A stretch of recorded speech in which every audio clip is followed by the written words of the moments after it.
Sa mapagpalang araw po sa lahat. So good morning mga ka-farmers. Welcome po ulit dito sa ating channel. Harvest day ngayon mga ka-farmers sa pang-anim na harvest. So sabay update na rin po dito sa ika 65 days nito po mga farmers ng aking talong na Calixto F1. So simula na inilipat tanim. So makapasok na po tayo sa pang-anim na harvest. So makakarami tayo ngayon mga farmers sa harvest dahil ang dami niyang bunga ngayon. So at saka tumaba na naman itong damo. So kailangan na ulit mga farmers tabasin itong mga damo sa gitna niya dahil pagmumugaran po kasi yan ng mga sari-saring insekto. So nakapagsimula na ulit ako dito mga farmers magpatubig o magdilig dahil mahigit isang linggo na dire-diretso yung init. So kasi dito banda mga farmers tuwing masakit na yung sikat ng araw, nalalanta na po siya dito banda dahil maraming puno po dito. So kompetensya po yan sa pagsisipsip ng tubig. Kaya dito banda sa dulo ay mabilis matuyuan.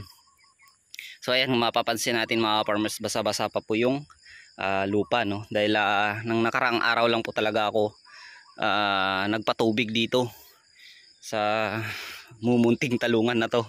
So konti lang to mga farmers sa ngayon, yung first batch na to. So nasa 450 kapuno. Yan. At doon sa second batch, so bali bukas i-update ko na po yun sa inyo. So bali mag 15 days na po yun bukas doon. So doon bukas na yun i-update. So yun mga farmers, so talagang maganda po yung bunga niya. So bali 3 days gap. So Martes po kasi ngayon. So nung last harvest ko po ay Friday. So Sabado, Linggo, Lunes. So parang pasok po sa pang-apat na araw na gap. So kaya medyo marami po yung pitas ko tuwing Martes. Tuwing Friday naman ay medyo kumukunti. So nakadepende rin naman mga farmers kapag maraming yung natitira niyang bunga. Talagang marami din akong napipitas pag Martes. Magaganda po yung bunga niya mga farmers. So yan. Kasi yung bali last harvest ko po ay nung pang-5. So bali nakakuha pa ko dito ng 78 kilos yung pang-5 niyang harvest. So siguro ngayon medyo mabibreak niya po yung record. So yan, medyo mayabong na rin po mga farmers yung sili. Yung variety po nito ay Laba F1. So nakapagsimula na rin po ako sa pag-install ng mga poste diyan sa tanim kong ampalaya. So inunti-unti ko lang po yan mga farmers dahil solo flight tayo, no, lahat yung partner. So may partner tayo, minsan na yan mag-duty dahil may business din siya. Yan mga farmers, so inagahan ko ngayon dahil nagbanlaw pa po ako doon sa may ampalaya kasi nakarang araw nag-abono ako doon. So kailangan ko ng banlawan o diligan dahil mainit na po yung panahon mga farmers. So kailangan para maibaba niya po yung abono. Hindi yung mga bunga yung mga farmers. So yan po ngayon makukuha yung mapipitas. Ang laki na. Ganda ng mga size niya. Thanks God. Salamat sa more blessings na binibigay mo. So medyo madali lang naman mga farmers patubigan to dahil hindi ko masyadong tinaasan yung plat niya. So mababa lang po yung plat. So sinadya ko po yan para magpatubig ako sa niya lang po. Sa gitna niya lang po. So ma-absorb din po kasi ng tubig yung sa puno niya banda. So kaya siyang abutin ng tubig. Sa yan mga farmers, so basa-basa pa po yung puno niya. So kailangan lang talaga na pa-overflow yung tubig para maabot niya po, kaya niyang abutin yung puno ng talong kapag na-overflow na po yung tubig. Kaya yung ginagawa ko, inaabangan ko lang po yun dyan sa gitna niya mga farmers. So dahil medyo pa baba po kasi itong area ko, so nilalagyan ko po ng harang para mag-overflow po yung tubig dito, aapaw po sa puno ng talong. So yan po yung ginagawa ko dito. So yung tubig, ayan, yung gamit ko na hose ay didos po yan.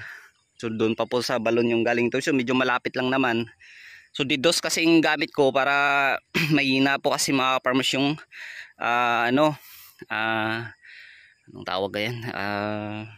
Yung flowing ng tubig dun sa balon. Kaya didos lang. Kapag ditres kasi kaya niya po kaagad maibsan. Kaya niya pong ubusin kaagad yung tubig. Kaya didos lang yung gamit ko dyan. Kaya ganun mga farmers, no. Yan.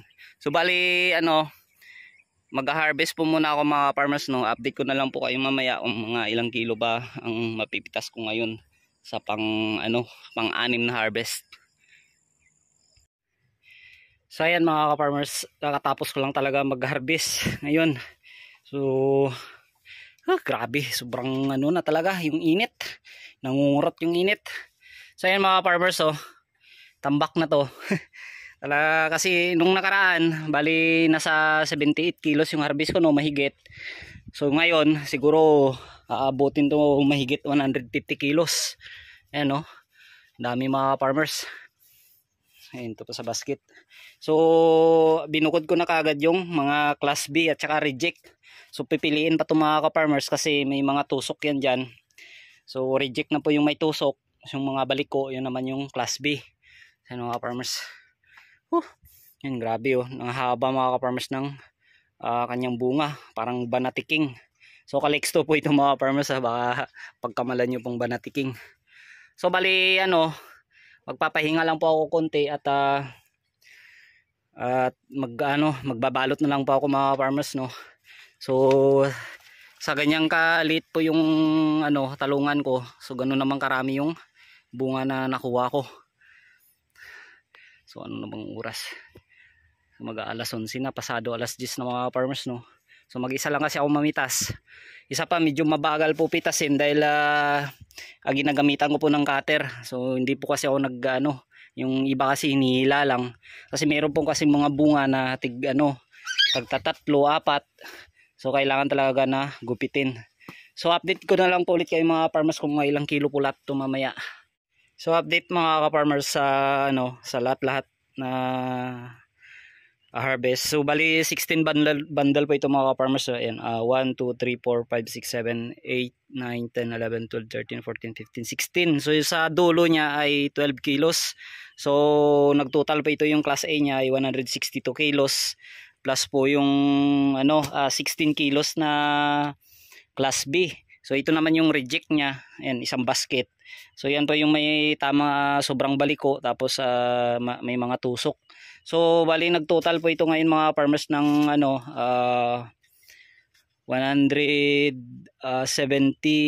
kilos. So yun po yung kabuuan niya. So estimated lang po kasi kanina ito aabot ng 150. So sumobra pa siya. So malaking blessings na rin po mga farmers dahil sa ganyan lang po kakunti, marami po yung napitas ko. So bali kutin na lang po namin yan palabas at kakarga po sa tricycle, sabay po i-deliver. So bali mamayang hapon, depende pa yan mga farmers kung makapag-spray ako dito ng insecticide. So yung gagamitin ko mamaya ay Starkel at saka magmi-mix pa ako ng fungicide na Score. So yan lang po yung gagamitin ko muna. So para po yan sa white flies at saka sa mga shoot borer din po yung Starkel. So haluan ko lang po ng Score. So sa sunod na araw, balik kinabukasan, so mag-i-spray po ulit ako dito ng Hyper. So Hyper po ulit mga farmers, no. So palitan lang po si Hyper at saka si Megatonic. So yun lang po mga farmers yung ginagawa ko dito. At bali once a week din po ako nag-i-spray para sa trips. Yung lason po na gamit ko ngayon dyan ay yung Kotitso at saka Agrimix. So palitan din po yan sa paggamit ko. So ayan na, bali hanggang dito na lang po mga ka-farmers dahil hakutin pa namin palabas. So ayan na, maraming salamat po sa lahat-lahat ng sumusuporta. God bless po, tsaka happy farming.